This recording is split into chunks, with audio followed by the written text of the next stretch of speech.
Por lo tanto, el profesorado juega un papel imprescindible. Y si está oyendo algún político o algún parlamentario, nos está oyendo, le diría que se fije en Japón. En Japón al profesorado todo el mundo le hace una reverencia.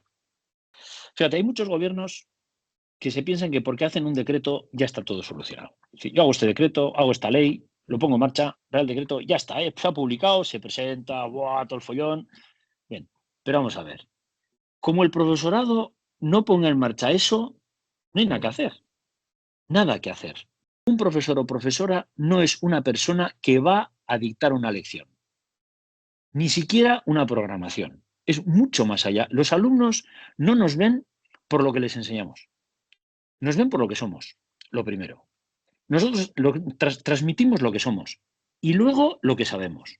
Pero los centros tienen que adquirir esa cultura y hacer cosas innovadoras, ¿no? Unirse entre departamentos y hacer cosas que sean que el centro vaya mejorando y esté trabajando en una espiral, es decir, en continuo movimiento a los ritmos que cada centro pueda, pero en una espiral, porque si nos paramos ya no es innovación. Había muchas empresas que nos decían, yo es que, sí, yo entiendo que es importantísimo, yo no puedo parar, en nuestro caso en la industria, que tenemos mucha, ¿eh? No puedo parar las máquinas para hacer innovación, yo es que las necesito para seguir fabricando y vender los productos que estoy haciendo, ¿no? Entonces nosotros, claro, lo que dijimos, no, no, tú no pares, lo que hacemos es, vamos a utilizar las máquinas de los centros de formación profesional para que puedan innovar contigo. Entonces, a ver si lo he entendido bien. Es que esto está tan a años luz de lo que yo conozco que me cuesta centrarlo. O sea, Pues sí, estoy escuchando, intentando asentar todo lo que estoy oyendo, porque para mí es, o sea, es otro sistema de FP. No es lo que yo conozco como FP. Entonces, en la formación profesional, que se llama técnica, que es quien coordina a todos los centros con las empresas, les dinamiza para que eso pues se haga de manera ordenada. Madre mía, yo pensaba que sabía lo que era la FP y ahora me di cuenta de que estaba en otra liga. Pero bueno.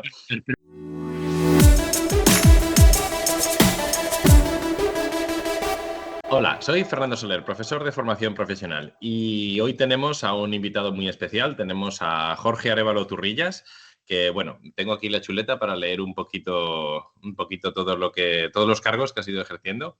Eres ingeniero técnico industrial, has sido profesor de formación profesional en la especialidad de edificación y obra civil desde el 78 hasta el 95 y posteriormente de 2005 a 2012. También ha sido director de formación profesional del Gobierno Vasco del 95 al 2001, viceconsejero de FP del Gobierno Vasco de 2001 a 2005 y de 2012 a 2024, miembro del Consejo General de FP del 96 a 2005 y de 2012 a 2024, y bueno, y un montón de cargos más que están ahí donde los he sacado yo de tu perfil de LinkedIn. Sí, bueno, si querrías añadir alguna otra cosita, algún otro cargo que... No, te diría que has dicho hay muchas cosas, ¿no? Y por ejemplo, he asesorado a la Comisión Europea, a la Dirección General de Empleo, al Parlamento Europeo, al Congreso de los Diputados, al Senado, en fin, Ministerio de Educación.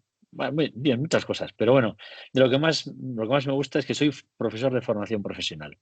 Muy bien. 24 años he sido profesor y luego 22 de responsable del FP en el País Vasco. ¿Y actualmente qué estás haciendo? Pues estoy, bueno, no digo la palabra jubilado porque no digo profesor en la reserva. Bueno, haciendo un montón de cosas, ¿eh? Estoy también colaborando con el gobierno. Me jubilé, ya dije, acabé la legislatura, ya tenía el momento de terminar. Y entonces ahora pues estoy colaborando con el gobierno de Canarias en un plan estratégico muy interesante que están haciendo con Presidencia y también pues con la Comisión Europea, con empresarios de aquí también, que aquí están preparando cosas. Muy entretenido, la verdad. Escribiendo en el Diario Vasco, es el periódico más importante aquí en Guipúzcoa. Bueno, pues sí, disfrutando de otras Muy cosas. bien. Muy bien. Pues si te parece, vamos a empezar con las preguntas. A ver, esta entrevista quiero aprovechar pues que tenemos a un invitado de lujo para hacerte preguntas que, a ver, la gente está un poco cansada ya de que le cuenten la nueva ley de FP. Eso hace un año y medio, pues sí, era lo suyo, porque además todos estábamos pensando, ¿y qué es lo que viene? Ahora ya hemos pasado del punto de, bueno, ¿qué es lo que va a venir? A, Dios mío, ¿y ahora cómo saco esto adelante? Entonces, si te parece bien, me gustaría hacerte preguntas un poco más generales de lo que es la FP. Vale, pues la primera pregunta que quiero hacerte, y es un poco lo que más me llama la atención de En el 11º Congreso de FP Empresa, que tuvo lugar el 4 de abril de 2025, hiciste una charla en la que comentaste que en breve el Ministerio de Educación va a sacar un decreto de cómo los centros integrados de formación profesional que cumplan una serie de requisitos se pueden convertir en centros integrados de formación profesional inteligentes. Que, bueno, que desde 2019 empezasteis un proyecto con 7 centros y la cosa ha ido creciendo. Desde enero de 2023 empezasteis a redactar ese decreto para que pudiese llevarse a toda España y que básicamente era un cambio radical de donde pues, los centros integrados tendrían un equipo de innovación, un equipo de mejora continua, dirección ejecutiva, equipos de planificación y que básicamente era una forma totalmente nueva de trabajar. Entonces, ¿nos podrías contar un poco en primicia qué es lo que va a salir en ese Real Decreto, en ese decreto? ¿En qué consiste todo esto? Sí, sí, pero tengo que matizarte algo importante. No es el Ministerio de Educación y no es para toda España. Este está Vale. preparado en la Comunidad Autónoma Vasca, lo preparé yo, ya está ya aprobado, si no lo han publicado, estará a punto de publicar, y es para la formación profesional del País Vasco.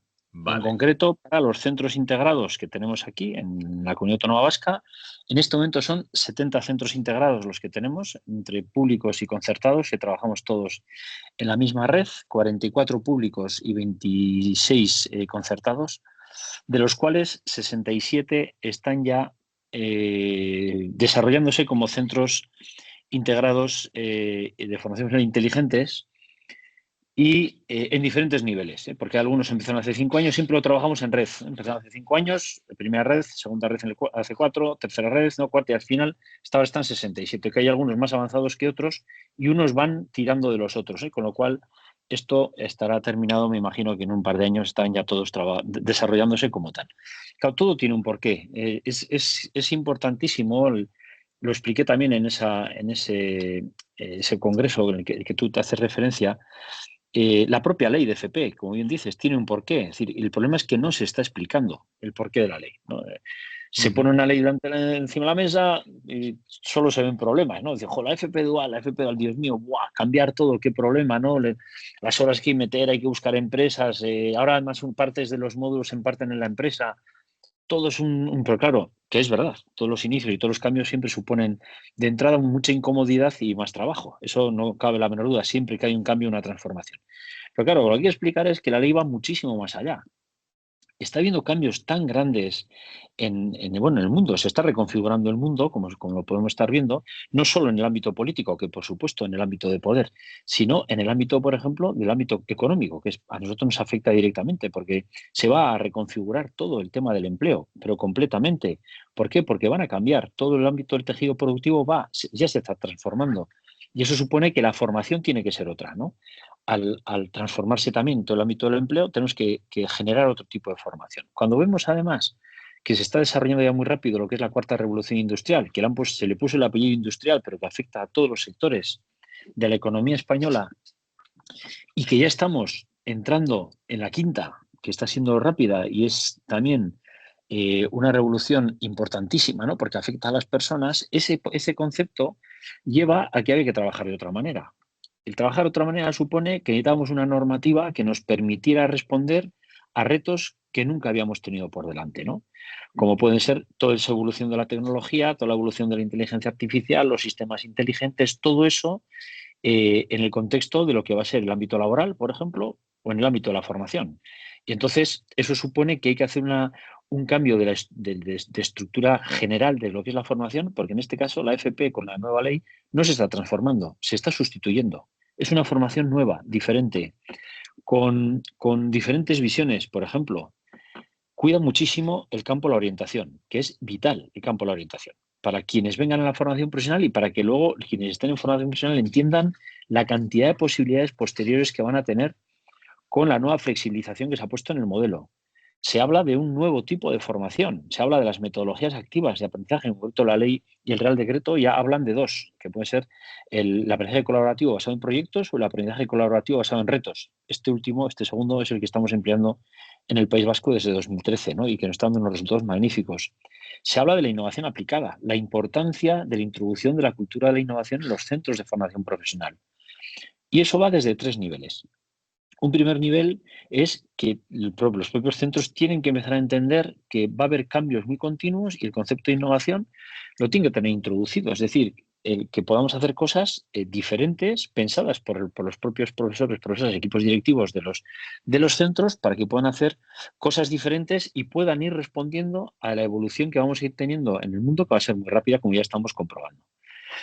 Eso por un lado. Es verdad que luego nos tienen que dejar hacerlo, ¿eh? Eso es importante también, ¿eh? Pero los centros tienen que adquirir esa cultura y hacer cosas innovadoras, ¿no? Unirse entre departamentos y hacer cosas que sean que el centro vaya mejorando y esté trabajando en una espiral, es decir, en continuo movimiento a los ritmos que cada centro pueda, pero en una espiral, porque si nos paramos ya no es innovación.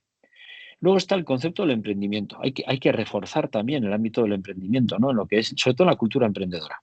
O sea, si conseguimos que nuestros alumnos sean emprendedores en su vida, evidentemente van a ser emprendedores luego en su trabajo, ¿no? Entonces, eso es importante. En el Pero, campo de la innovación, sí. perdona, Sí, ¿cultura sí. emprendedora te refieres de emprender a nivel de formar su propia empresa o de no tener miedo a al cambio? No, no, a todo eso. Es decir, un emprendedor, tú si preparas la cultura emprendedora, es que una persona sea proactiva, quiera hacer cosas, se atreva, ¿no? Dé pasos para adelante, sepa lo que puede ser un fracaso y lo pueda superar, ese tipo de cosas, ¿no? En su vida. Nosotros aquí siempre decimos que el objetivo principal es que nuestros alumnos sean gerentes de su propia vida. Es decir, que cuando acabe la formación profesional estén tranquilos, sepan, tengan herramientas, instrumentos, ¿no? Para poderse mover. Si además luego quieren hacer una empresa, pues mejor. Estupendo, porque vamos generando tejido productivo, ¿no? Y eso es algo importante también, pero no es lo prioritario. Lo prioritario es la cultura emprendedora, luego la creación de empresas. En el País Vasco, como dato, si te sirve, en los centros de formación profesional estamos creando al año entre 70 y 90 empresas, pequeñitas, de 2, 3 trabajadores, pero entre 70 y 90 todos los años. Bueno, pues de todas las que hemos hecho a lo largo de... Y esto empezamos en el año 98 a hacer, 1998, tendremos ya más de 1.500, 1.600 empresas creadas y sobre el 70% siguen en funcionamiento, siguen en continuidad, ¿no? Con su actividad, ¿no? Que eso es bastante difícil. Es decir, el proceso funciona, el déficit o la parte, digamos, más dificultosa, ¿no? Más peligrosa, que son pequeñitas, ¿no? Para sobrevivir tienen que ir creciendo, porque si no, al final no tienen mucho recorrido. Pero bueno, van creciendo, van buscando alianzas. Por lo tanto, está funcionando bien, ¿no? Bueno, se está hablando de innovación también, que es importante. Hay un segundo paso, y es que, claro, tenemos datos en España muy buenos, ¿no? De empleo, van mejorando. Es un tema importante, muy importante. Que haya más empleo, que haya más gente trabajando, que se busquen empleos de calidad, porque se está creciendo mucho en el ámbito de la hostelería y el turismo, que son los sectores donde menos o peor se paga, dicho sea de paso también, y peores condiciones tienen. Pero bueno, pero trabajar es importante. Por lo tanto, todos esos datos siempre son positivos. Pero no podemos obviar que en el campo de la innovación estamos yendo hacia atrás, a nivel como país, ¿no? Entonces, claro, cuando se presentan, por ejemplo, todo el concepto, lo presenté en esa reunión, ¿no? Cuando se presentan los niveles de innovación por comunidades autónomas o a nivel de España respecto al resto de estados europeos, pues estamos muy mal situados, ¿no? Y en regiones, en este caso ya en comunidades autónomas, pues de las 279 hay 4 que están como regiones fuertes de innovación, que estamos en un buen nivel.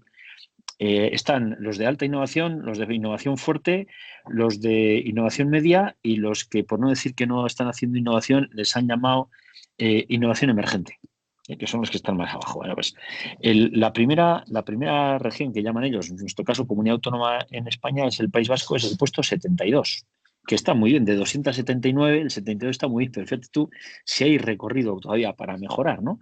Y es verdad que estamos como una región de alta innovación, pero hay mucho recorrido. Es decir, pero es que los demás no se paran, están en continuo movimiento, todos los países se están moviendo, están evolucionando, están avanzando, y España, que algo más está invirtiendo en innovación, sin embargo, está retrocediendo puestos. Entonces, también la innovación, ¿qué es lo que hay que hacer? Apoyar. ¿Qué nos pasa? Que tenemos muchísimas empresas muy pequeñas. ¿Quién llega a apoyar en la innovación a empresas muy pequeñas? Nosotros tenemos centros de investigación y centros tecnológicos muy importantes a nivel mundial, muy importantes, pero no llegan a las pymes y micropymes, no llegan. Llegan a las empresas grandes o medianas, pero a las pymes no llegan. ¿Quién llega? Pues la formación profesional. Los centros de formación profesional están apoyando a las empresas a hacer nuevos productos y nuevos procesos productivos innovadores, ¿no? Habremos trabajado con más de 4.000 empresas, 4.500 por allá, y habremos conseguido más de 1.400, 1.500 proyectos de innovación aplicados ya. aplicados, ¿no? Sobre todo en productos, con lo cual todo esto suma luego para estar, ¿no?, en esa mejora dentro de la innovación a nivel europeo y que tu tejido productivo pues, sea competitivo, que al final es una cosa muy importante también dentro de la formación profesional, sin olvidarnos también de las personas que puedan tener problemas y que la inclusión también es muy importante, ¿no?, y que atenderla, ¿no? Y luego hay una tercera parte, y termino, es la innovación en sectores emergentes. Tenemos que estar atendiendo a lo que viene. Entonces, hay que tener una capacidad de anticipación y, por lo tanto, lo que hacemos en esas innovaciones sería ir trabajando en sectores emergentes para que la formación profesional esté al día de lo que va a venir. No de lo que hay, sino de lo que va a venir. Y podamos prepararnos con antelación. Vale, a mí, mira, has sacado un tema que también quería preguntarte. Cuando hablas del tema de eso, de la innovación, ¿no? De que las pymes y las micropymes donde se apoyan es en la formación profesional. A ver, esto a mí, o sea, entiendo lo que quieres decir, pero creo que necesito que me lo expliques mejor. Te explico por qué. A ver, lo que yo veo, ¿vale? En el día a día de mi aula.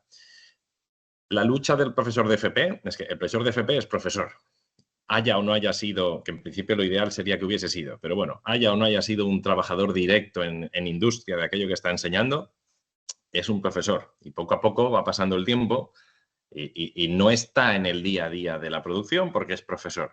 Esto hace que poco a poco te vas desvinculando de lo que es el puesto de trabajo. Para mí y para mis compañeros me consta que es lo mismo, la gran dificultad es cómo consigo no quedarme atrás, ¿vale? Y de hecho, para mí personalmente, mi asíntota, la meta que yo tengo es que el alumnado, lo que yo haya enseñado en el aula, esté pisándole los talones a la empresa. Es decir, no quedarme atrás. No entra dentro de mis objetivos pasar por delante. Es decir, no entra dentro de mis objetivos que mis alumnos sean los que lleven la innovación a la empresa. Entonces, claro, cuando comentas que las pymes y las micropymes en el centro de formación están innovando, o sea, que el estudiante, que todavía no es un aprendiz, que tiene como referente, como profesor, a una persona que yo lo que veo en mí mismo es que mi objetivo es no quedarme rezagado, pero en ningún caso ir por delante. Porque, de hecho, lo que tengo que hacer es enseñar lo que la empresa está implantando. Plantearme el innovar, yo no es algo que vea en mi entorno ni que sabría cómo hacer que, o sea, con que el centro de formación se quede a los talones, o sea, pisándole los talones a la empresa, para mí ya sería el éxito máximo. Entonces, ¿cómo se hace eso? Pues es muy buena pregunta, porque aquí tuvimos la misma reflexión hace ya muchos años, ¿no? Te estoy hablando, en concreto, empezamos a trabajar la innovación aplicada ya con empresa en 2014. 2014, llevamos 11 años. Ese debate era muy interesante, pero por una razón. Porque cuando tú te planteas que esto ya es un tema, ya no es un tema de centro en concreto, que luego también, es un tema de gobierno primero. Cuando en el gobierno te planteas cómo haces un avance y desarrollo para que tu tejido productivo sea más competitivo, y eso necesita, pues es que la competitividad se apoya en dos pilares básicos importantes, ¿no?, la productividad y la innovación. Y dentro de la productividad, que hay diferentes elementos, hay uno que es prioritario también, que es la formación, ¿no?, para que se cree un valor dentro de esa productividad y bueno, se pueda trabajar mejor. Pero luego está la innovación. Cuando tú quieres mejorar la innovación, tienes que ver tú qué tejido innovador tienes, qué tipo de empresas, si son innovadoras o no, quién puede ser innovador y quién puede traccionar ahí, ¿no? Entonces ahí están los centros, los centros de investigación, centros tecnológicos, ¿no?, que son los que en principio empiezan a trabajar eso, pero llega un momento en que muchísimas empresas, que son las más pequeñas, pues de 25 hacia abajo, para que te hagas una idea. A veces hasta de 50 hacia abajo, pero normalmente de 25 hacia abajo, muchas no trabajan la innovación como tal, no trabajan, porque muchas no pueden. Mira, había muchas empresas que nos decían, yo es que, sí, yo entiendo que es importantísimo, yo no puedo parar, en nuestro caso en la industria, que tenemos mucha, no puedo parar las máquinas para hacer innovación, yo es que las necesito para seguir fabricando y vender los productos que estoy haciendo, ¿no? Entonces nosotros, claro, lo que dijimos, no, tú no pares, lo que hacemos es, vamos a utilizar las máquinas de los centros de formación profesional para que puedan innovar contigo. Entonces, tú vas a poder trabajar una innovación con tu producto, nosotros vamos a ayudarte a hacer esa innovación en el producto, esa innovación luego que estamos haciendo contigo va a ir al aula para que nuestros alumnos sepan cuáles son las últimas innovaciones que estamos trabajando en los productos que luego hay que fabricar, por lo tanto, van a salir luego con el mayor conocimiento de lo más moderno que estamos haciendo en este momento, ¿no? Ese era un poco el acuerdo con la empresa. Bueno, eso supuso que tuve que hacer una ley aquí de formación profesional vasca en 2018 para que un centro educativo pudiera desarrollar productos con una empresa en el campo de la innovación, porque no estaba previsto. Estaba prevista la universidad, estaban previstos los centros tecnológicos de investigación, pero la formación profesional, el sistema educativo no. Entonces, bueno, ya con una ley que establecimos aquí, ya pudimos empezar a hacerlo ya lo hacíamos porque me lo permitían, pero para hacerlo de forma generalizada ya tuvimos que sacar una ley, repito, la aprobamos en 2018. Y ya con eso ya empezamos a trabajar con los centros de otra manera. ¿Qué es lo que hay que hacer? Yo entiendo perfectamente el planteamiento que tú dices, ¿no? Eso ir a los talones de la empresa, pero hay que ir por delante. ¿Por qué te digo? Porque muchas empresas no saben cómo hacerlo. Es que pensamos que la empresa sabe todo y no sabe todo. Entonces, cuando tú te planteas en un centro, por ejemplo, imagino que en los vuestros también, nosotros tenemos una ventaja sobre otros centros, ¿eh? La ventaja es que son centros integrados, por lo tanto están muy centrados en el ámbito de la formación profesional, solo de la formación profesional y además con muchísimas empresas pegadas, ¿no? Nosotros trabajamos con 27.000 empresas en el País Vasco, ¿no? Dentro de la formación profesional. Un instituto de secundaria lo tiene más difícil. No sé cuál es tu caso, si es instituto de secundaria o centro integrado. En O sea, secundaria. es más difícil. ¿Por qué? Pues porque la cultura de un instituto de secundaria pues es otra. Hay una secundaria, hay un bachillerato y además hay formación profesional que normalmente los centros son los que menos peso tienen dentro del instituto. Por lo tanto, esto en un instituto de secundaria es muy difícil de hacer, por no decirte imposible. Esto tiene que ser un centro integrado donde todo el profesorado está en formación profesional y donde nos permitimos el poder tener profesores liberados para que trabajen la innovación. Te voy a dar un dato. En innovación en este momento, en los centros integrados de formación profesional, tenemos a media jornada, más o menos, sobre una media jornada, apenas 560 profesores para que hagan innovación. Hay profesores que se dedican solo a eso. 560, sí, a media jornada, cuidado. 9 horas, 17 horas lectivas en el País Vasco, 9 trabajan temas de innovación, 8 horas dando clase. ¿Por qué lo hacemos? ¿Por qué lo hacemos? Perdona. ¿Por qué lo hacemos así? Porque no queremos liberar 100% al profesorado para que haga innovación. Para que no pierda el contacto. Claro, para que no pierda el contacto con el aula, pero sobre todo para que transfiera luego lo que está haciendo al aula, que es muy importante. Entonces, tenemos 560, algo más tendremos ya, de profes que lo que están haciendo es en su horario, en parte de su horario, hace innovación y otra parte da la formación. ¿Hace innovación? ¿Podrías definir exactamente qué significa hace innovación? Una empresa que trabaja piezas, no sé, para automoción, por ejemplo, y necesita desarrollar una pieza diferente porque quiere crear un valor con su pieza que otros no tengan para poder venderla a ellos y no sean los chinos, por ejemplo, ¿no?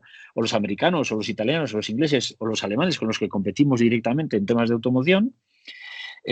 Pues entonces, ¿qué pasa? ¿Qué hago? Pues esa pieza la trabajan con un centro o con 2 o con 3 centros de formación profesional para desarrollar esa pieza, mejorarla, hacer una pieza diferente, innovadora, donde la puedan presentar a una empresa que les interese esa pieza porque es mejor, porque para aeronáutica, por ejemplo, pese menos, que tenga mayor resistencia, tenga un tipo de elementos que otras no tienen y entonces les merece la pena comprarlo. Entonces, esa es la innovación. Al final, tú lo que estás es convenciendo a tu cliente, ¿no?, de que tu pieza es mejor, aunque pueda ser más cara, para que te compre a ti y no le compre a otro, ¿no? Entonces, lo que hace el centro es ayudar a la empresa en el producto y en el proceso de cómo hacer eso.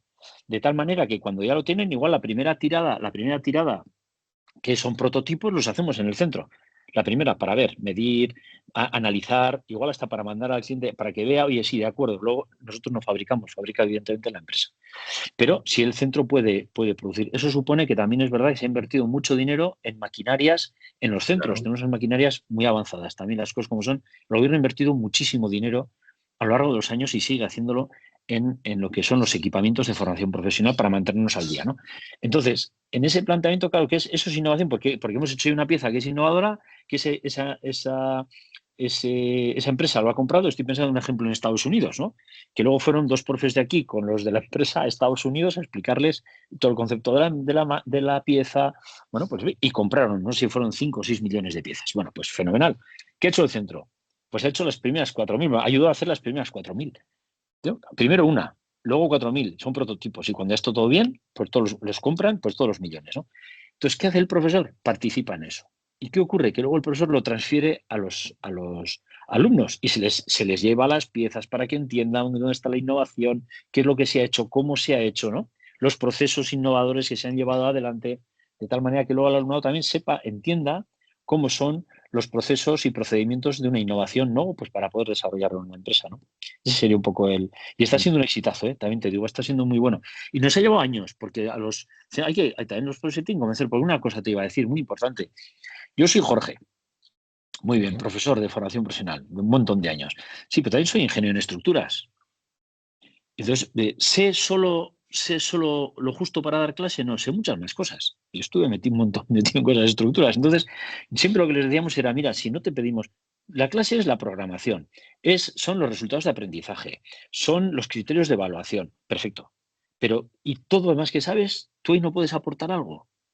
Seguro que sí, ¿no? Y entonces les fuimos convenciendo, a nadie se le ha obligado, a nadie se le ha obligado. Todo ha sido por convencimiento. Ahora en este momento 45, 46 centros creo que son los que están trabajando la innovación a pleno rendimiento, ¿no? Y ahí hay un montón, te digo, 560, más de 560 profes están ya desarrollando ese tipo de proyectos, ¿no? Entonces, pero eso ha sido por convencimiento a lo largo de los años. Empezamos en 2014 y ahí vamos, ¿no? Y ahí seguimos y está dando resultados muy buenos, ¿no?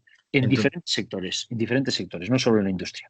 Entonces, a ver si lo he entendido bien. Es que esto está tan a años luz de lo que yo conozco que me cuesta centrarlo. O sea, Pues sí, estoy escuchando, intentando asentar todo lo que estoy oyendo, porque para mí es otro sistema de FP. No es lo que yo conozco como FP. Entonces me cuesta asentarlo. A ver, entonces básicamente en lo que consiste es que el profesorado de formación profesional, aprovechando su situación y su conocimiento, digamos que formaría parte de una red, de un departamento de I+D, digamos, público a disposición de las pymes.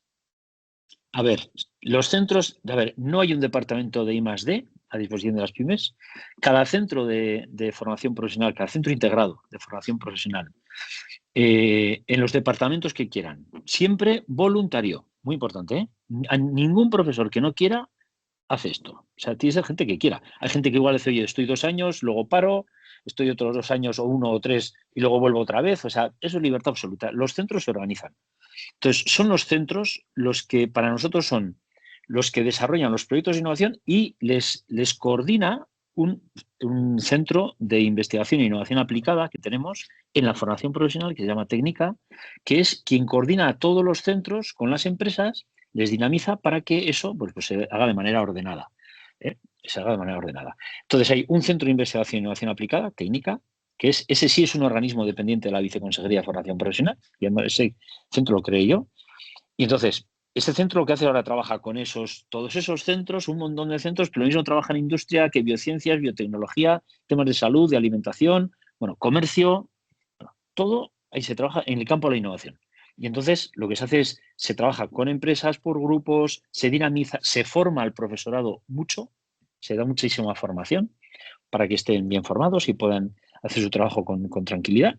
Y a partir de luego se empiezan ya a trabajar esos procesos. Al principio cuesta, pues las empresas no piensan que los centros de FP puedan innovar, hasta que ven que sí. Y entonces es cuando se va cogiendo mucha confianza, ¿no? Y entonces ya las empresas te van proponiendo, oye, podríamos hacer, ¿no? Entonces, bueno, vas haciendo, y entonces vas generando ya hay una confianza, una confianza entre complicidad, ¿no? Entre empresas y centros muy potente y se hace ese tejido que, como dices tú, ese tejido de innovación, ¿no? De innovación que se va tejiendo aquí y que, por cierto, la ley lo pone. Si os fijáis, la ley habla en concreto de innovación aplicada con pymes y micropymes para hacer productos y procesos productivos también. O sea, lo dice, o sea, lo permite. Entonces, a ver, y una pregunta que igual me cierran el canal, pero bueno. ¿Y por qué el resto de comunidades autónomas no conocemos nada de eso ni estamos en esa línea? Bueno, mira, cada comunidad autónoma es un mundo, quiero decir, además lo digo con absoluto respeto porque yo, o sea, tengo muy buena relación con todas las comunidades autónomas y todo el mundo se esfuerza muchísimo. Y aquí hay que empezar, esto es un tema de gobierno. Nosotros, yo te digo nuestra experiencia, siempre dicen, pues que vosotros, ¿cómo? Si lo hemos hecho nosotros, lo puede hacer cualquiera, seguro. Y es verdad que hay algunas otras comunidades, Galicia, por ejemplo, está trabajando muy bien.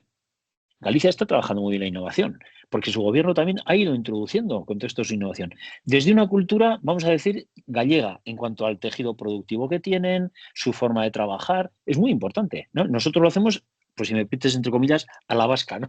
Con nuestra cultura de trabajo, nuestras empresas, pero es que me da igual, puede ser a la riojana, puede ser a la andaluza, o puede ser o sea, a la canaria, ¿no? O sea, se puede hacer perfectamente. ¿Cuál es el problema? El problema no está, fíjate, ni en los centros, aunque ya te digo, los institutos de secundaria ciertas cosas costaría más, ¿no? No el trabajar una innovación, ya el trabajar con pymes, eso puede costar más. Pero hacer innovación lo podemos hacer en todos, ¿no? Porque tenemos gente muy preparada en el profesorado para poder hacer lo que dices, dejarles. Pero eso, claro, eso viene de una decisión de gobierno. Cuando el gobierno establece sus políticas, si tiene una política prioritaria en base a la innovación, por ejemplo, tiene que darse cuenta que la formación profesional puede jugar un papel muy importante ahí. Y entonces, dentro de ese papel muy importante, evidentemente, hay que contar con los centros y con profesorado que esté dispuesto y quiera hacerlo. Siempre lo diré muchas veces, ¿eh? Nunca obligar, siempre convencer. Y el que quiera hacer, dejarle hacer. Y que si se confunde, pues perfecto, ya sabemos lo que no hay que hacer. Y si no se confunde y sale la cosa bien, pues ya sabemos lo que sí hay que hacer, ¿no? Que es lo que hemos hecho aquí siempre. Entonces, desde ese planteamiento, ¿no? Se van desarrollando proyectos muy interesantes, no para la educación como tal. Para la educación sí es un aprendizaje, en concreto para la formación profesional del sistema educativo. Es un aprendizaje muy interesante, pero es más la aportación que damos a un tejido que le va a mejorar la economía de lo que es la propia comunidad autónoma. Entonces, es una decisión de gobierno. ¿Por qué digo eso? Porque las consejerías de educación tienen un montón de problemas, como tú bien sabes, ¿no? Es un montón de problemas de muchos tipos, ¿no? Son miles y miles de alumnos. Estamos hablando desde la infantil hasta el bachillerato, pasando por la formación profesional y muchas consejerías tienen también la universidad, otras no, no todas, ¿no? Creo que ya Claro, entiendo lo que quieres decir. claro, es un mundo. Entonces, a la Consejería de Educación hay que decir, mira, interesa mucho que la formación profesional haga esto también. Es lo que pasó. Yo te digo un poco por experiencia, haga esto también. Y entonces esto requiere unos recursos. Porque los profesores, oye, ¿y qué Es lo que recursos? había pensado. Ahí hay mucho dinero y mucho trabajo detrás. Claro, porque tú tienes que librar profesorado para hacer esto. Y esos son Más recursos. plazas, claro, más Nosotros, plazas. claro, hacemos un esfuerzo importante. Galicia hace un esfuerzo importante, está haciendo un muy buen trabajo Galicia. Y hace un esfuerzo importante también. ¿Por qué? Pues porque apoya a los centros y al profesorado para que pueda hacer también esa innovación, ¿no? Entonces, esto es lo importante. Es más el apoyo viene de arriba abajo y que el consejero o consejera de educación esté respaldado para poder hacer. Porque lo demás es decir, oye, es que esta tarta no me da para más. Joder, ¿sabes? Que Claro. es complejo, es un tema complejo, pero que cuando luego se da ese paso y se dan cuenta de la importancia del trabajo que hace la formación profesional del sistema educativo, pues luego las cosas vienen mucho más fluidas, ¿no? Vale, vale. Claro, pero sí Menudo que en cuanto a menudo rollo te recursos. menudo rollo te estoy soltando, joder. No, no, que va, para nada. No, yo es que no, la verdad es que siempre, yo llevo 20 años dando clase, ¿vale? Y siempre había oído como la formación profesional del País Vasco como que era lo más. Y ahí me había quedado. No lo había, sí, había oído pues lo del método de Tazi, conocía técnica, ¿cómo se pronuncia? Porque no lo has pronunciado. Sí, técnica, como se Técnica, hace eso. técnica. Había oído hablar de técnica sin saber muy bien lo que era. O sea, conocía cosas y conocía como que era lo más, pero no conocía. Es el primer contacto real que estoy teniendo de saber cómo funciona. Y claro, dices, ostras. Entonces, estoy escuchando muchísimo porque cada palabra es como información nueva y además que me descoloca total porque son cosas que yo no conozco. Y de hecho, cuando estabas hablando había momentos que pensaba, madre mía, yo pensaba que sabía lo que era la FP y ahora me doy cuenta de que estaba en otra liga. Pero bueno. Pero una cosa muy importante, estáis haciendo un trabajo pero impresionantemente importante, no importante, impresionantemente importante. Este país no nos va a agradecer suficientemente el trabajo enorme que está haciendo la formación profesional, muchas veces en situación precaria. Es que a mí, Mucho- una de las cosas que te quería preguntar, y aprovecho para comentártelo ahora, y es uno de los miedos que tengo. Claro, viendo la manera como funcionáis vosotros, pues posiblemente la pregunta tenga menos sentido, ¿vale?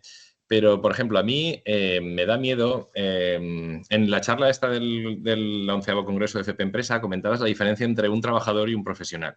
Que de sí, hecho, yo es algo de lo que hablo bastante, porque una de las cosas que yo estoy viendo es que cada vez hay menos profesionales y más trabajadores. Y además sí, no es un aspecto, no es debido a un detalle. O sea, creo que es multifactorial y todos los factores van en la dirección de que desaparezcan las profesiones en favor de los trabajos. Desde la nueva concepción que tienen los jóvenes de lo que es el trabajo. Pero claro, yo cuando yo estudié en la carrera, yo soy ingeniero industrial también. Si a mí me hubieran preguntado qué es lo que yo quería, yo hubiera dicho, pues quiero llegar a ser alguien. Y por llegar a ser alguien, pues me imaginaba pues, estar en una empresa, trabajando pues, con una empresa pues, importante, haciendo un trabajo importante. Y ahora preguntas a los chavales, les haces la misma pregunta y todos responden lo mismo. Dicen, yo lo que quiero es ser feliz. Y dices, puede ser un poquito más concreto, porque eso es muy genérico. Y te definen felicidad como tener tiempo para mí, que el trabajo no se coma mi vida personal. jugar a la Play, tener tiempo para ir al gimnasio y con los amigos. Y no lo voy a criticar, desde luego no son los valores míos, pero no lo voy a criticar, pero sí que eso se corresponde con lo que yo veo muchas veces con las nuevas generaciones, que ese compromiso hacia el trabajo lo ven de una forma totalmente distinta a nosotros. Para nosotros el trabajo nos definía como personas. Actualmente a la juventud no. Claro, cuando el trabajo no, y además te lo dicen claramente, el trabajo no es mi vida. Yo trabajo para vivir. No todos, pero una gran cantidad. Claro, ahí de entrada, en ese ámbito social, ya no se tiende hacia la profesión, porque no tienes tanto ese compromiso. Se tiende más hacia el trabajo. Ahora hago esto, luego hago lo otro, según me vayan pagando, según me vaya aquí y allá. El libro blanco de la educación del Foro Económico Mundial, del que habla la Unión Europea en el año 2019, en otro ámbito totalmente distinto, no en el ámbito social, pero indirectamente también dice lo mismo, porque dice que se ha terminado el formarse en una profesión, trabajar en ella y jubilarse, que no, que nos tenemos que reinventar constantemente. Una reinvención constante también supone una tendencia hacia la desaparición de la profesión, hacia el trabajo, porque claro, si resulta que yo toda la vida estoy haciendo lo mismo, yo personalmente creo que hasta los 10 años dedicándote mucho a algo, no eres un experto, no eres un profesional de verdad. Si cada 10 años nos tenemos que reinventar, aunque sea haciendo el mismo trabajo, es diferente, al final nunca tengo tiempo de ser experto en nada, porque me cambia todo muy rápido. Entre unas cosas y otras, a nivel social, a nivel laboral, a nivel tecnológico, cambia todo tan rápido. Tendemos hacia la desaparición de la profesión y somos trabajadores que en el mejor de los casos se tienes que estar constantemente reinventando. Todo esto, ¿por qué lo decía? Pues porque al final yo veo que la formación profesional como que se nos da un reto muy grande y es el crear profesionales, pero estamos un poco luchando contra molinos de viento porque no podemos cambiar la sociedad, no podemos cambiar la evolución en la que cambia la tecnología, no podemos cambiar el concepto que tienen los jóvenes del mundo.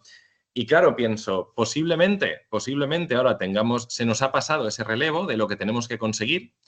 No lo podemos conseguir porque está mucho más allá de nuestras posibilidades. Y entonces un poco como que luego diga, mira, no lo habéis hecho. Y dices, no, es que era imposible la tarea que teníamos. Es muy complejo la tarea que se nos da. Por mucho trabajo que estemos haciendo y mucho que nos estemos matando a trabajar, tengo mis dudas de que podamos llegar a conseguir la que debería de ser nuestra tarea.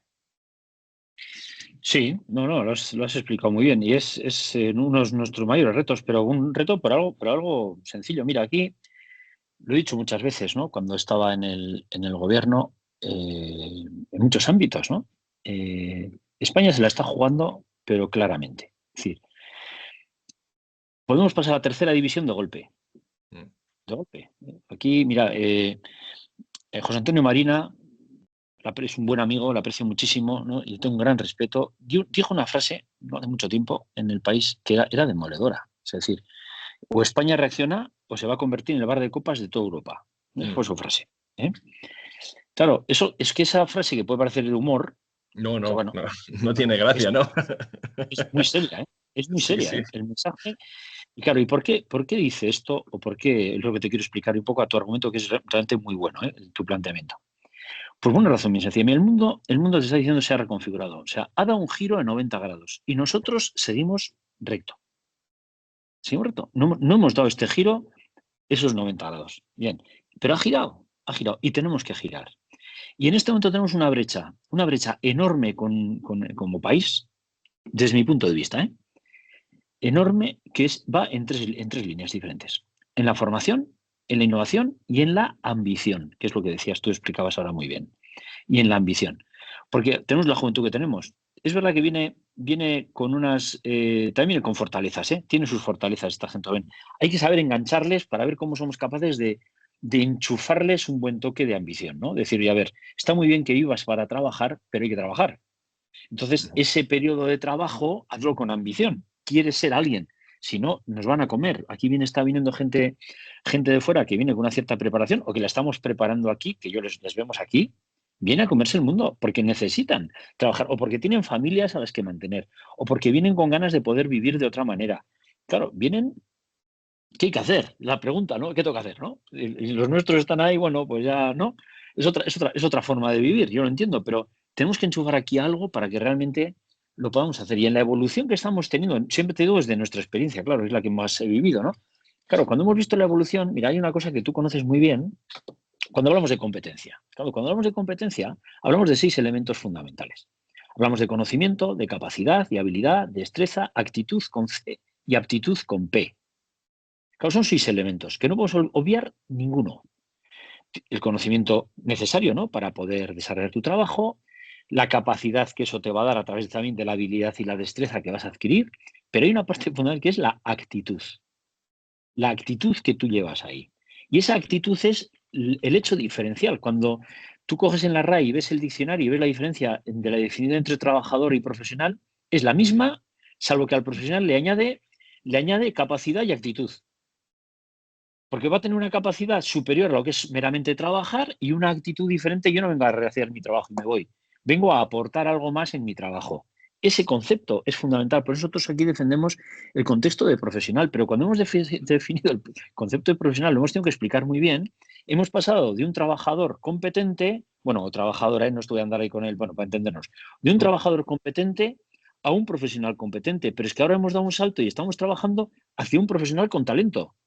Porque ahora todo el mundo dice, todo el mundo llama talento a todo, que tampoco es. Una persona que hace bien las cosas no tiene talento. Es una persona preparada para trabajar en algo. El talento va a algo más allá, va a algo más allí. Tener talento tiene que ser algo que nos marque un hecho diferencial respecto a otros, ¿no? Y a otros países. Que nuestros alumnos en FP tengan un talento que los franceses no tengan, o los alemanes, o los americanos, o quien corresponda, ¿no? Ese sería un poco el objetivo. Claro, cuando aquí analizamos eso, y nos pusimos a trabajar con las metodologías, muy bien has denominado de TASI, que son las metodologías activas, en este caso aprendizaje colaborativo basado en retos que decía antes. Claro, cuando superan 12, 14 retos aproximadamente en 2 cursos, que son los de SP, se hacen luego un curso de especialización, un programa de especialización serían más, pero en ese aspecto, claro, les metemos de entrada, trabajan en base a 7 componentes. Una componente cultural, que tienen que entender muy bien el entorno en el que se van a mover. No cultural, que ojalá también tengan, de historia, de geografía, de otros elementos también, ¿no?, de filosofía. También es genial si lo tienen. Pero si no, al menos que tengan adquirido una componente cultural de dónde se van a mover, que entiendan su sector, hacia dónde va, ¿no?, que vean qué pueden aportar, ese tipo de cosas. Luego, una componente científica. Tienen que entender el qué y el porqué de las cosas. No vale con que yo haga algo y esté bien hecho. No, no vale. ¿Has entendido qué es eso?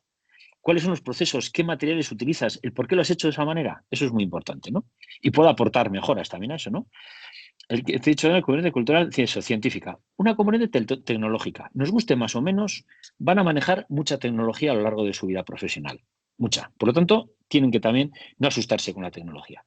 Añadido eso, una componente digital, porque la digitalización nos mete una tecnología añadida que van a tener que saber manejar y manejar muy bien. Porque en la quinta revolución industrial, como bien conoces, lo que se trabaja es la automatización, robótica e inteligencia artificial de la cuarta, unido a personas que van a trabajar en colaboración con las máquinas, con los robots y con la inteligencia artificial, ¿no? ¿Y cuál es el papel del ser humano ahí? Ese viene a ser la quinta revolución industrial, ¿no?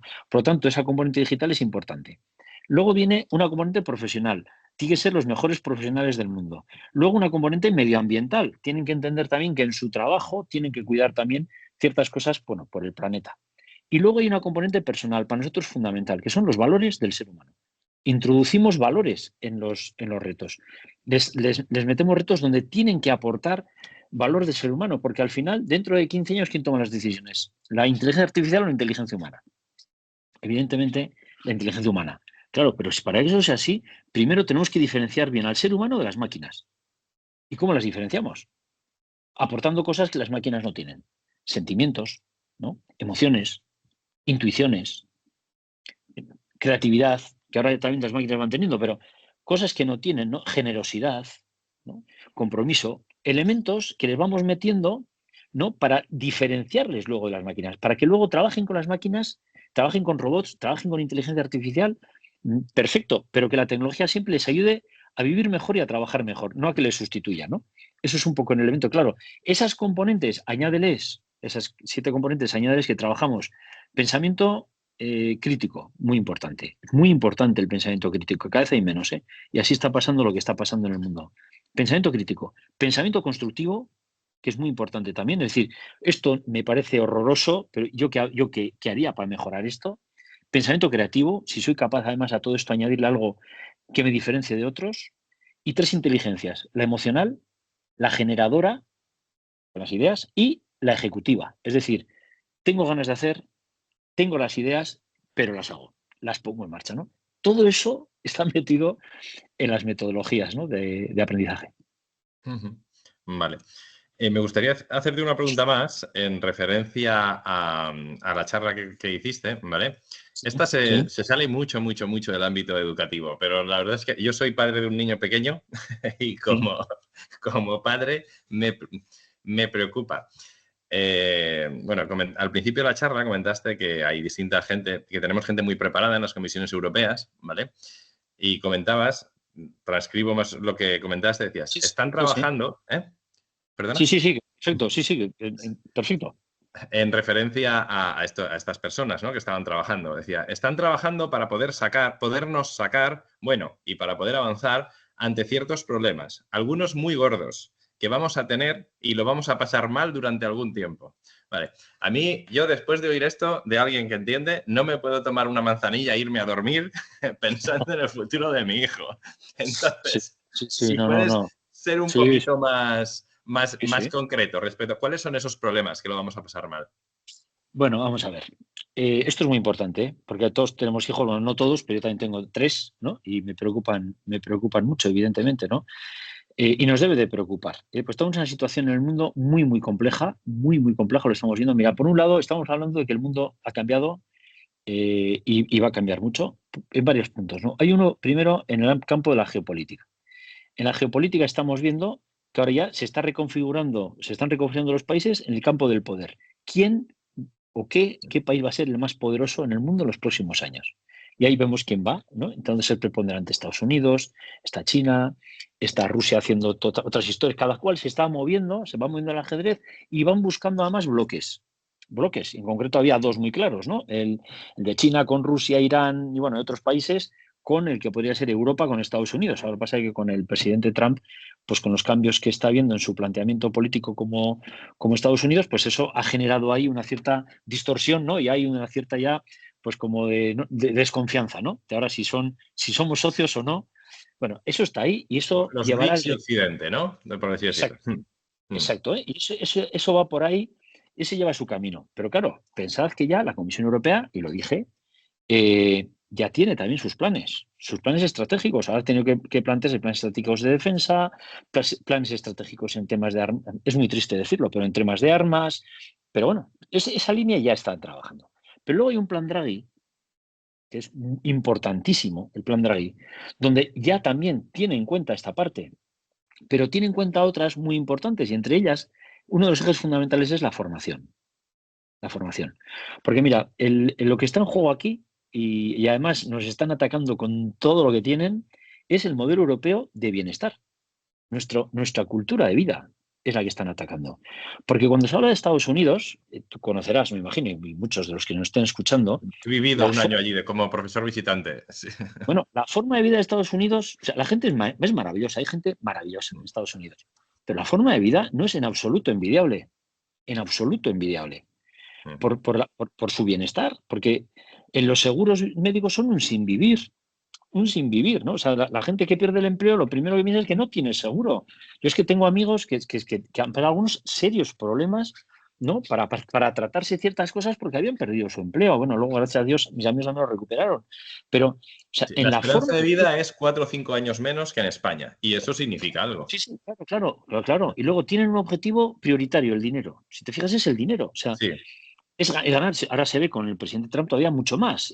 Bueno, ellos han decidido así. Esto ya no es que sea una crítica. Ellos marcan que ese es su objetivo. Y se ha rodeado de la gente más rica que hay en Estados Unidos y de las mayores empresas más potentes que hay, muchas de ellas tecnológicas, ¿no? Que mueven dinerales en todo el mundo y controlan un montón de cosas en el mundo. O sea, ese es su objetivo. Que en Europa este no era nuestro objetivo, ni es nuestro objetivo. Nuestro objetivo es ser un continente evidentemente competitivo, donde vivamos bien, solidario con la gente y en el que nuestro modelo de vida ojalá se transfiera a otros continentes también, ¿no? Pero esto sí que yo creo que molesta y entonces nos están atacando para tirarlo abajo y nos están metiendo, bueno, pues ya vemos, ¿no? Pues cómo intentan conseguir que haya gobiernos, les voy a llamar populistas, ¿no? que muchos son pues de extrema derecha en este caso, que son los que vienen, que no quieren Comisión Europea, que hay que poner todo patas arriba, ¿no? Entonces, rompen con la cultura esta que teníamos, que hemos ido construyéndola durante tantos años y con tanto esfuerzo, ¿no? Que yo creo que es algo muy problemático, porque ya sabes que los países que no recuerdan su historia tienen el peligro de repetirla. Y en Europa hemos tenido una historia bastante reciente, por cierto, ¿no? Con 2 guerras mundiales, que es como para andar con tonterías, ¿no? Bueno, dicho esto, por un lado eso, pero por otro lado, claro, todo el tema de la formación y de la economía y del desarrollo, por ejemplo, de la inteligencia artificial, claro, Europa se ha tomado muy en serio todo el campo de la formación. Y el campo de la formación profesional, por ejemplo, en concreto, ¿no? Que yo he estado trabajando y colaborando y sigo colaborando en todo lo que puedo con ellos, ¿no? O en lo que necesiten, al menos.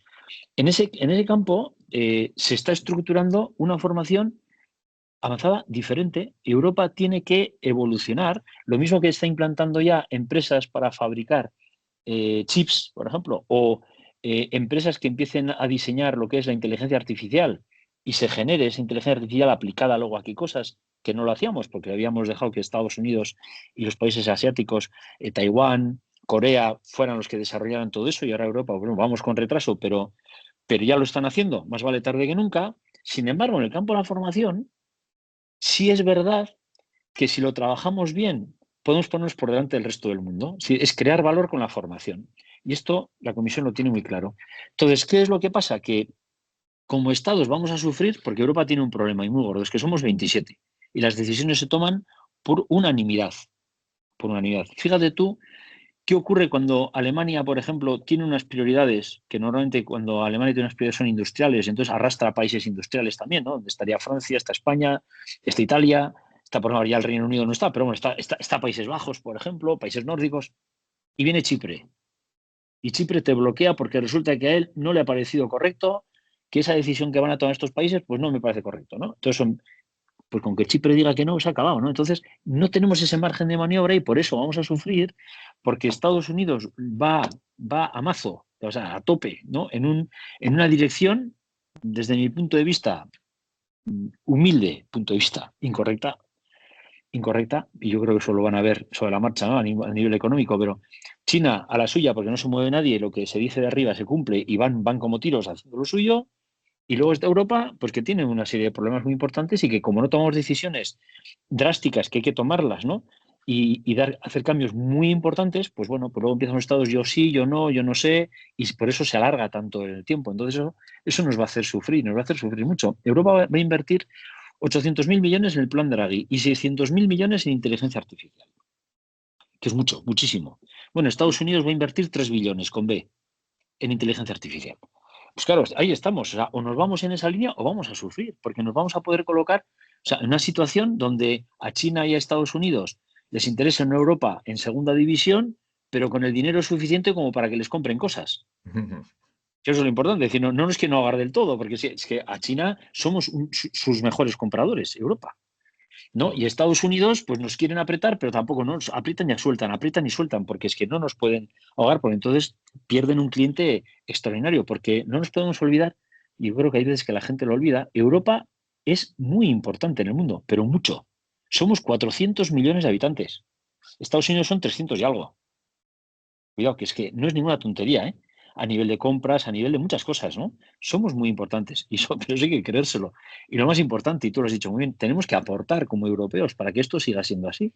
Y entonces, bueno, pues ahí hay algo fundamental y la formación pasa a ser algo fundamental, la innovación también, y ahí, pues bueno, España se lo tiene que plantear muy en serio. ¿Por qué? Porque hay países que se lo han tomado muy en serio, Francia se lo ha tomado muy en serio, Alemania también, países nórdicos, por supuesto, Países Bajos, eh, que van ya evolucionando y es que nos podemos quedar en segunda división, o si no en tercera, ¿no? Entonces, por eso decía yo el peligro que estamos corriendo. Vale, y yo, por ejemplo, con respecto a lo que comentas, a ver, por ejemplo, cuando has comentado lo del plan Draghi, estoy seguro que si preguntas, coges a cualquier habitante, al azar, un habitante de la Unión Europea, del país que sea, y le preguntas por el plan Draghi, no sabe ni lo que es. A mí Sí. me cuesta, sí que me suena algo, pues entiendo que estamos hablando de la misma persona que hace poco decía que no veía nada claro ciertas direcciones, de Mario Draghi, entiendo que es, ¿no? Vale. Draghi. Vale, me suena todo esto, pero tampoco estoy, o sea, intentando estar puesto me suena vagamente. Luego, por ejemplo, con el libro blanco de la educación de la Unión Europea lo he encontrado porque como tengo este canal, pues es mi hobby dedicarme a este tipo de cosas. Pero aún así son cosas que me suenan súper lejanas.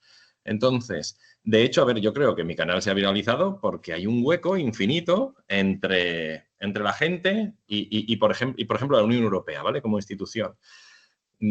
Si la gente conociese, por ejemplo, me quedo en el tema de educación, ¿no? Si la gente conociese que había el plan de hacia dónde vamos, por qué vamos hacia ahí, cuál es la dirección, pues quizá habría menos resistencia por parte de la gente. Pero hay un abismo. Y de hecho, si no hubiese un abismo, pues mi canal lo seguiría mi mujer y 2 amigos.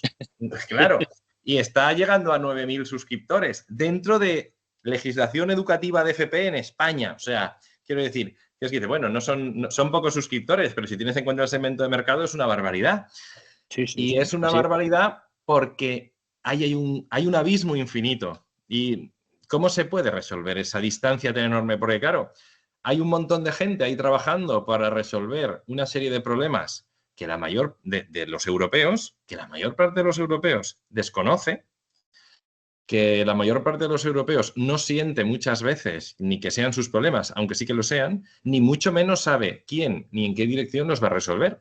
Al final, lo que la gente vemos es que voy al súper y tengo que mirar el pescado fresco, a qué precio está y cuántas veces he comido ese mes. Eso es lo que ve la gente, lo que Sí, veo sí, sí. yo. Sí, Entonces, ahí hay un totalmente. abismo enorme y me parece muy preocupante porque al final el europeo medio se siente desprotegido porque no sabe lo que está pasando por ahí. Mira, no, joder, magnífica tu comentario, magnífico. Pero mira, yo ahí sí te diría algo muy importante también desde mi punto de vista, ¿no? Aquí hay una responsabilidad enorme por parte de los gobiernos, enorme, ¿no? La Comisión Europea traslada a los 27 Estados miembros, que luego cada Estado miembro traslada lo que traslada también, ¿no? Bien, si tú te fijas en Europa, por noticias que puedas leer, verás que ha habido países, generalmente los nórdicos, los que están con frontera con Rusia, por ejemplo, los más cercanos, ¿no? Pues en Polonia, pues Finlandia, por ejemplo, está ahí Suecia, Noruega también, que se ha preocupado mucho, está un poquito más alejada, pero también, ¿no? Y ves que ya están planteando a la población temas de defensa, temas de supervivencia, ¿no? Que algunas veces pensamos, joder, se están pasando, ¿no? Estos que están pensando, van a tirar aquí misiles nucleares o... No, no, no, no, no, no, a ver, esto no va a ocurrir. Pero están preparando a la población cosas que ya han surgido, porque en Mario Draghi en su plan lo pone y lo dice, y lo van trasladando. Y van generando una opinión. Pues tú puedes estar de acuerdo, ¿no? Que es lo que se trata. O sea, los gobiernos tienen que trasladar a su población una serie de cosas. Y luego la población debe tener una opinión. Por eso te decía lo que es tan importante el sentido crítico, ¿no? Para que cada cual luego tenga su decisión y además luego, mire, pues le apoya a quien tenga que apoyar, del color que sea. ¿Qué pasa? Claro, que tú vienes a España y no quiero ponerlo como una crítica, pero creo que es lo que estamos viendo en el día a día. Tú coges un periódico, abres la televisión, es que es depresivo. ¿Qué estamos viendo todo el día? La mujer la pareja de, él no sé quién, el hijo, el otro, que si el otro le ha dicho, que si se ha puesto bronca, están hablando todo el rato de lo mismo, ¿no? Entonces dices, bueno, vamos a ver, si todo el mundo dice que cree en el ámbito judicial, en los jueces, oiga, dejen de trabajar. Que los que sean culpables de algo ya saldrán. Y entonces ahí a degüello, ¿no? Entonces ahí a degüello. A que les caiga lo que les tenga que caer. Y entonces ya diremos lo que haya que decir. Oiga, pero ¿me quieren ustedes decir, por ejemplo, cómo están pensando para reforzar el sistema educativo en España, por ejemplo? ¿Cómo son capaces ustedes, que es algo prioritario, de reforzar la figura del profesor o de la profesora? Que es absolutamente prioritario, que la gente está muy quemada. Como en el ámbito sanitario, los médicos, por cierto. Mi mujer es médico y lo vivo muy de cerca también, ¿no? Y conozco muchos médicos de otras comunidades autónomas. Nos van No, pero a censurar el vídeo, pero bueno, no pasa nada.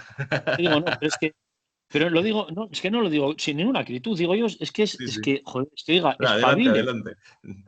Bueno, me cortas, con toda tranquilidad. No, que va, Pero, que va. No, no, lo decía, a ver, en broma, y no, es que no es la primera vez bueno, yo como no lo tengo monetizado, no me los quitan. ya, Pero no es la primera vez que un vídeo de repente es te tienen que dar pero el enlace para encontrarlo. Pero adelante, sin miedo. Pero es que es que hay que espabilar, joder, es que la gente, cómo no va a estar, cómo es que la gente se puede enterar, porque primero no se comunica lo que hay, la realidad. No, aquí cada uno vende un producto. Bueno, y está muy bien vender los buenos productos, pero hay que decir, mire usted, nuestro país está así y yo tengo unos objetivos prioritarios que son este y este. Y aquí voy a consensuar con todo el mundo que pueda. Porque al final se nos hemos olvidado que la política es el arte de lo posible. Esto ya es que nos hemos olvidado eso, que es el arte de lo posible. Oiga, posibilite usted políticas donde un país avance. Y luego ya se sacudirán ustedes en otras cosas, ¿no? Pero vamos a hacer algo que pueda. La educación, por ejemplo, joder, eso hay que pactarlo, evidentemente que hay que pactarlo, porque esto no puede estar cambiando cada 4 años. Esto hay que pactarlo con todo el mundo. Esto es algo muy serio. Pero el ámbito del profesorado se va viendo la degradación de lo que es la profesión docente. La estamos viendo hace años. Sí, Pero yo en 20 años lo he visto. Esto se no está es lo que viendo, yo me dedicaba hace 20 años. pero además, pero porque quien está liderando muchas veces piensa que la juventud es la misma que ellos conocieron cuando estaban en clase, que no, que ha cambiado muchísimo. Dar clases es algo muy complejo. Sí. Y los ratios son importantes, las ratios son muy importantes, que esto es que hay que reducir. No puedes tener grandes grupos, es muy conflictivo, muy complejo el poder impartir clase, mantener el orden y luego impartir clase con ciertos colectivos que es muy complejo. Entonces, la figura del profesor o de la profesora es fundamental. Bueno, ¿cómo reforzamos eso? ¿Cómo motivamos al profesorado para que trabaje a gusto? ¿Cómo generamos confianza en un colectivo que es vital para un país? Oye, la educación no cambia el mundo, decía Paulo Freire. Prepara a las personas que pueden cambiar el mundo. O sea, es que la educación es vital en todo. Si la educación no funciona, nos vamos al carajo. Perdóname por la expresión. No, no, adelante. No cambia el mundo. Estamos formando a todas las personas que van a cambiar el mundo para bien o para mal. ¿Y cómo lo Todos hacemos? pasan por la educación. ¿Cómo Joder, esa es la hacemos ese cuestión. cambio? Pues claro, por eso te digo, nosotros, te digo una cosa, yo conozco muchísimo profesorado y el esfuerzo que se hace para hacer las cosas bien, porque nos dan mucha leña en muchas cosas, pero es que los resultados son buenos, ¿eh? En general, tú coges, joder, la gente que pasa a la universidad, o sea, tenemos gente preparada, si no, las empresas se hubieran hundido todas, estaríamos hundidos. Y las cosas al final van, ¿no? Pasa que, ¿no? Cuando se empiezan a tirar ahí cuchilladas unos a otros, ¿no? Pero a ver, las cosas pies en el suelo. Se está haciendo un trabajo enorme, pero cuidado, ¿a qué precio?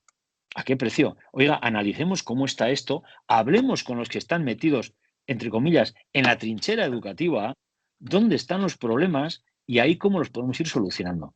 ¿No? Yo la idea, yo te digo, en mi humilde opinión, en mi ámbito que fue la formación profesional de muchos años, eso lo hacía. Con los profesores, las profesoras, con los equipos directivos, ¿dónde están los problemas? ¿Qué podemos hacer para apoyar? Es que es fundamental esto, ¿no? Si no, esto no va a evolucionar. Irá peor, irá peor. Y esto, cuanto más tarden en tomar esa decisión, pues es peor. Y es prioritaria porque es el eje vertebrador de cualquier país, es la educación. Por lo tanto, el profesorado juega un papel imprescindible. Y si está oyendo algún político o algún parlamentario, nos está oyendo, le diría que se fije en Japón. En Japón, al profesorado, todo el mundo le hace una reverencia. Y no le hace la reverencia por la persona, sino por lo que significa. Es Ya. profesor. Es profesor. Y es algo muy importante. Muy importante. Como te he dicho, es tan importante como que formamos a las personas que van a crear el futuro para este país. Es que yo siempre me ha gustado la diferencia que hay entre poder y autoridad. Así es. Entonces, en España, los profesores, la sensación que yo tengo, solo nos queda la herramienta de la autoridad, que es muchísimo más potente, pero muchísimo más difícil que la herramienta del poder. Entonces, claro, si el profesor tuviese poder, que ahora mismo no lo tiene, ¿vale? No sería tan complicado porque ya tendrías esa herramienta menos potente, pero que funciona, que sería la herramienta de que tienes un cierto poder. Pero como no lo tenemos, ganarte toda esa autoridad es muy complicado. Yo, por ejemplo, el año pasado tuve que llevar una FP básica, ¿vale? Creo que lo pasé mal al principio, no había llevado nunca FP básica. Lo pasé mal al principio, creo que salí bien, estoy muy satisfecho con el resultado, los chavales muy bien. Pero claro, después de 19 años dando clase. O sea, yo se lo decía a mi mujer, le decía, es que si yo empezara ahora, yo sé montar Pladur y sé montar electricidad, digo, me ponía a montar Pladur. No hubiera podido soportar ¿qué primer año? Si estuviese en mis primeros 5 años y me encuentro lo que me encontré, me hubiera dedicado a montar Pladur. Porque no hubiera podido soportarlo. Claro, 19 años después, 19 años de experiencia, 19 años forjando la que es mi vocación, ¿vale? No solo es mi profesión, es mi vocación. Pues he podido con ello y además he aprendido mucho. Me alegro de haberlo vivido porque me ha hecho crecer como profesional y como persona, más como profesional, pero bueno, quiero decir, me ha hecho crecer pero no lo hubiera podido soportar si hubiera estado al principio. Entonces yo me planteo, ¿quién puede aguantar esto ahora empezando? La gente que entra ahora, en serio, cuando veo un interino que acaba de llegar y que aguanta, digo, madre mía, ¿qué mérito tienes? Si yo fuese tú ya no podría. Puedo porque he ido aprendiendo a la vez que la situación se empeoraba. Y entonces, claro, la experiencia que he ido adquiriendo me ha permitido sobrevivir al empeoramiento de la situación. Pero es bastante duro, es triste. A mí me apena muchísimo que me estoy confesando, ¿eh? No, no, yo estoy vengando. Yo también, ¿eh? Yo también. Me apena muchísimo que yo muchas veces, cuando estoy en el aula, no. Cuando estoy en el aula con los chavales, sigo ejerciendo mi vocación. Pero demasiadas veces, cuando salgo del aula, ya no ejerzo mi profesión. Ejerzo un trabajo. Ni mi vocación ni mi profesión. Hago un trabajo. Y es demasiado tiempo el que ya no es mi vocación. Y me preocupa. Con mi edad no voy a cambiar. Salvo que la cosa se pusiese terriblemente mal. Pero me preocupa. Me preocupa ejercer tantas veces un trabajo y no mi vocación. Mira, Fernando, bueno, lo que has dicho, totalmente de acuerdo contigo y además con eso hay que tener un cuidado enorme, ¿no? Pero fíjate que es que se cometen errores serios, no digo con mala voluntad, ¿eh? Se confunden en el planteamiento siempre en mi opinión, ¿no? Fíjate, hay muchos gobiernos que se piensan que porque hacen un decreto ya está todo solucionado. Si yo hago este decreto, hago esta ley, lo pongo en marcha, Real Decreto, ya está, se ha publicado, se presenta, ¡buah, todo el follón! Bien, pero vamos a ver. Como el profesorado no ponga en marcha eso, no hay nada que hacer. Nada que hacer, ¿no? Entonces, ¿eso cómo se hace? Una cosa cuando tienes que mejorar la haces por Real Decreto o convenciendo a las personas de que eso sería bueno hacerlo. Evidentemente es lo segundo. Eso hay que trabajarlo, hay que hablar, hay que oír, escuchar, ¿no? Consensuar todo lo que puedas y aplicar. Luego tienes tú la responsabilidad de estar en un gobierno de aplicar una serie de medidas que son las que te tocan. Vale. No todo el mundo va a estar de acuerdo en todo, pero siempre tendrás gente de acuerdo en unas o en otras, siempre vas a tener. ¿Qué ocurre? Saco el decreto, ya está, además, como el artículo tal dice esto, tú tienes que hacer. Sí, eso no va a funcionar nunca. No va a Claro. funcionar nunca. Ese es el problema que ocurre desde los gobiernos, ¿no? Que se tienen que dar cuenta que estas cosas se pueden hacer bien si se dejan hacer bien. Que no porque alguien en un despacho piense que en un artículo, hecho este artículo que es buenísimo, ¿con quién lo has consensuado? ¿Lo has hablado con alguien? ¿Te has informado? Tú cuando hablas de los alumnos en clase, de esto tú lo has hecho en una mesa de un funcionario, con todo respeto, que está en el gobierno, que no es docente, ¿conoce bien esto de qué va o no? Pues igual sí, pero muchas veces no. ¿No? No, o se Entonces, pone en marcha y luego aparecen cosas que no te imaginabas y lo claro, tumban, que también sucede. exacto. Entonces, ¿dónde, yo por mi experiencia también, dónde está la clave de esto? Para mí, en la autonomía que tienen que tener los centros para que puedan trabajar desde sus necesidades y su cultura de trabajo con su profesorado. Porque vosotros deis cobertura a un ámbito, estarás en un sitio, en donde sea, en tu centro, ¿no? Y atenderás a un tipo de alumnado. Pues estás en una comarca, o estás en un barrio, estás en una ciudad, donde sea, en un pueblo, me da igual. Bueno, pues tú ahí tienes unas necesidades. ¿Quién va a saber lo que hay ahí? Esas necesidades. Principalmente el centro. Sabe lo que puede necesitar. ¿Cómo puedo responder yo a ese alumnado? Darme margen para poderlo hacer. ¿Necesito una estructura global normativa? Sí, siempre. Pero dame un margen. Tú márcame cuál es el campo de juego, entre comillas, ¿no? ¿Dónde está mi campo? ¿Dónde está el marco donde me puedo mover? Ahora, en ese marco, que no voy a salir, déjame trabajar. Y entonces hay que dar autonomía para poder hacer. Apoyar a los equipos directivos para que lo puedan hacer, apoyar al profesorado para que lo haga. Esto es muy importante. Y en la parte de, esto por la parte de, digamos, los responsables más en los gobiernos. En la parte del profesorado, yo os lo digo como profesor y tal como yo lo he vivido. Y que lo diga la administración también. Un profesor o profesora no es una persona que va a dictar una lección, ni siquiera una programación. Es mucho más allá. Los alumnos no nos ven por lo que les enseñamos, nos ven por lo que somos, lo primero. Nosotros transmitimos lo que somos y luego lo que sabemos. Muy importante, porque es el primer golpe. O sea, a ti te ven cómo eres y luego qué me transmites. Y según lo que transmitamos con lo que somos, ese alumno luego irá de una forma o de otra. Eso tú lo has vivido, eso lo has vivido seguro en la FP básica, que yo también lo he vivido como profe. Es muy importante, tú transmites lo que eres y adquieren una confianza contigo, la que tú les quieras dar, siempre con las limitaciones necesarias, pero la confianza para que ellos puedan también apoyarse en ti y ir creciendo, ¿no? Esto es muy importante. Y ahí hay una frase que también yo la tenía en mi mesa, no la tenía, la miraba casi todos los días. Hay un libro que se llama Martes con mi viejo profesor, que lo recomiendo a quien me lo esté escuchando, ¿no? Tiene una frase dentro del libro, un texto, ¿no? De Henry Adams, que dice que el maestro, el profesor, afecta a la eternidad. Nunca sabe dónde acaba su influencia. Bueno, real como la vida misma. Sobre todo cuando te vas encontrando luego con alumnos mayores, con hijos que están trabajando y te vienen, te dan un abrazo, joder, balota, ¿no? Y te cuentan cómo ahí te das cuenta la importancia de cosas que tú no le has dado, lo que le ha supuesto a ese chico, a esa chica, por lo que ha hecho luego en su vida, ¿no? Esa es la responsabilidad, por un lado, que tenemos, que es muy grande, y la fortaleza también, el poder que tú comentabas, ¿no? El poder está en lo que somos y lo que transmitimos, pero que nos tienen que dejar hacerlo. Esto es lo importante, ¿no? Y apoyarnos para que lo podamos hacer. Muy bien. Pues, Jorge, ¿te gustaría comentar alguna cosa más? No, yo estoy encantado. Yo creo que he dicho mucho. Yo lo que, si algún día quieres que hablemos, pues me dices. Pero vamos, yo creo que ha Perfecto. estado muy bien, ¿eh? La verdad es que muy buena entrevista. Me ha gustado mucho las Pues muchas preguntas. gracias y gracias por todo y por haber venido a la entrevista. Hasta Gracias a ti, luego. Fernando. Que vaya todo muy bien.